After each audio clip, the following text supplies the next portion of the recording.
తెలంగాణ భవన్లో మాజీ మంత్రి హరీష్ రావు మాట్లాడుతున్నారు. ఆ లైవ్ చూద్దాం. డిజైన్ తో ప్రతి ఆడబిడ్డకు 2 చీరలు ఇస్తే 1,30 లక్షల చీరలు మంచి డిజైన్లతోని మంచి క్వాలిటీతో ముందుకు రమ్మని మా అధికారులకు సూచన చేసినాం. ఒక్క మంచి ఆ రోజేమో కేసీఆర్ గారి ప్రభుత్వం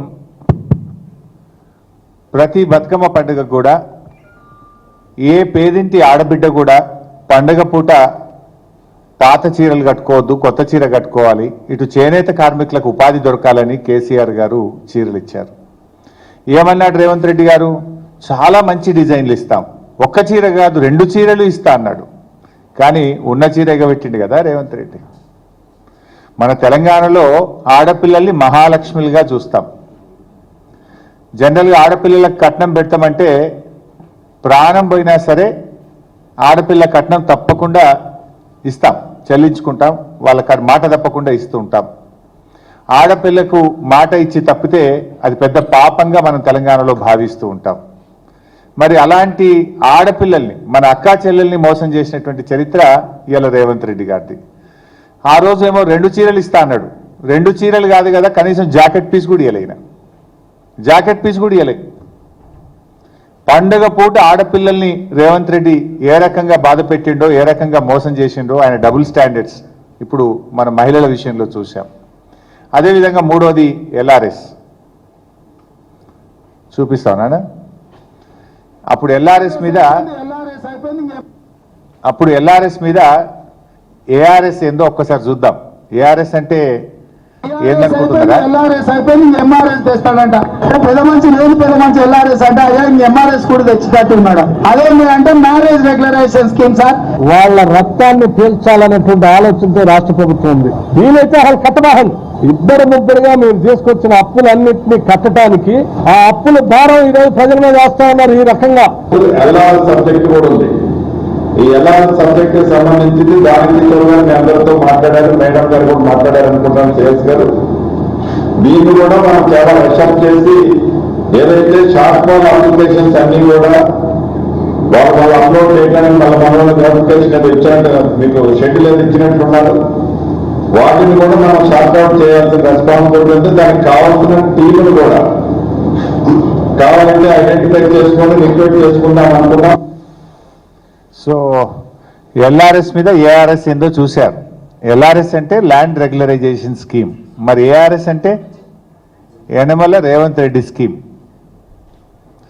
ఆ రోజు బీఆర్ఎస్ పార్టీ అధికారంలో ఉన్నప్పుడు ఎల్ఆర్ఎస్ ఉచితంగా చేయాలని, పేదల రక్తమాంసాలు పీలుస్తున్నారని, పేదలను ఉసురు పోసుకుంటున్నారని రెచ్చిపోయి మాట్లాడిండు రేవంత్ రెడ్డి గారు, బట్టి విక్రమార్క గారు, ఉత్తమ్ కుమార్ రెడ్డి గారు, కోమటిరెడ్డి గారు, సీతక్క గారు. ఇంకా అందరి వీడియోలు ఉన్నాయి, నేను టైం వేస్ట్ చేయదలుచుకోలేదు.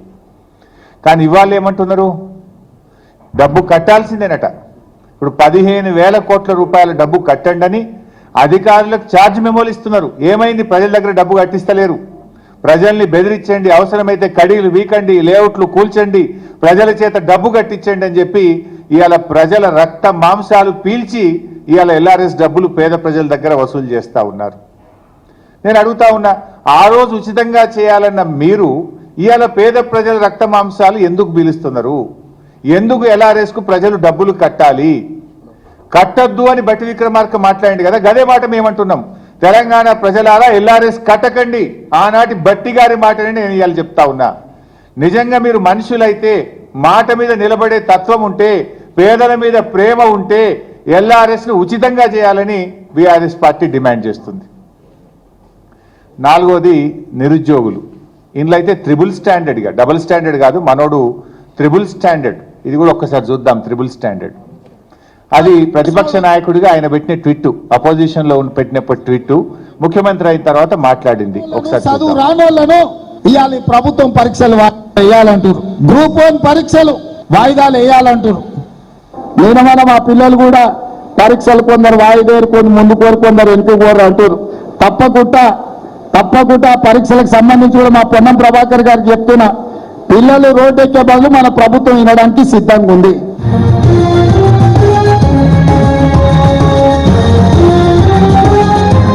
ఓకే, సో పోటీ పరీక్షల విషయంలో రేవంత్ రెడ్డిది డబుల్ స్టాండర్డ్ కాదు, త్రిబుల్ స్టాండర్డ్. ఆ రోజు ప్రతిపక్షంలో ఉన్నప్పుడు గ్రూప్ 2, గ్రూప్ 1 ఎగ్జామ్స్ కేసీఆర్ గారు పెట్టాలని నిర్ణయం తీసుకుంటే వాయిదా వేయాలి, 2 పరీక్షలు ఒక్కసారి ఎట్లా రాస్తారు అని చెప్పి ఈయన గారు ఆ రోజు మాట్లాడినాడు, ట్వీట్ పెట్టినాడు. మొన్న ముఖ్యమంత్రి అయిన తర్వాత ఇదే పిల్లలు అశోక్ నగర్లో రోడ్ల మీదకి వచ్చి పరీక్షలు వాయిదా వేయాలంటే ఇది ప్రతిపక్షాల కుట్ర అన్నాడు. తలకు మాసినోడే పరీక్షలు వాయిదా వేయాలంటారని, చదువు రానోళ్లే పరీక్షలు వాయిదా వేయమంటారని నోటికి వచ్చినట్టు ఈయన మాట్లాడిండు. మళ్ళీ ఇప్పుడేం మీరే చూసిండ్రు, తలకు మాసినోడే వాయిదా వేయమంటాడు అని అన్నది రాష్ట్ర ముఖ్యమంత్రి రేవంత్ రెడ్డి. ఆ పరీక్షలు వాయిదా వేసింది రాష్ట్ర ముఖ్యమంత్రి రేవంత్ రెడ్డి. ఇప్పుడు ఎవడు తలకు మాసినోడే? ఇప్పుడు ఎవడు తలకు మాసినోడు? నువ్వే కదా అన్నావు, తలకు మాసినోడే వాయిదా వేయమంటాడని చెప్పి. మరి వాయిదా వేసింది కూడా నువ్వే కదా. ఈ రకంగా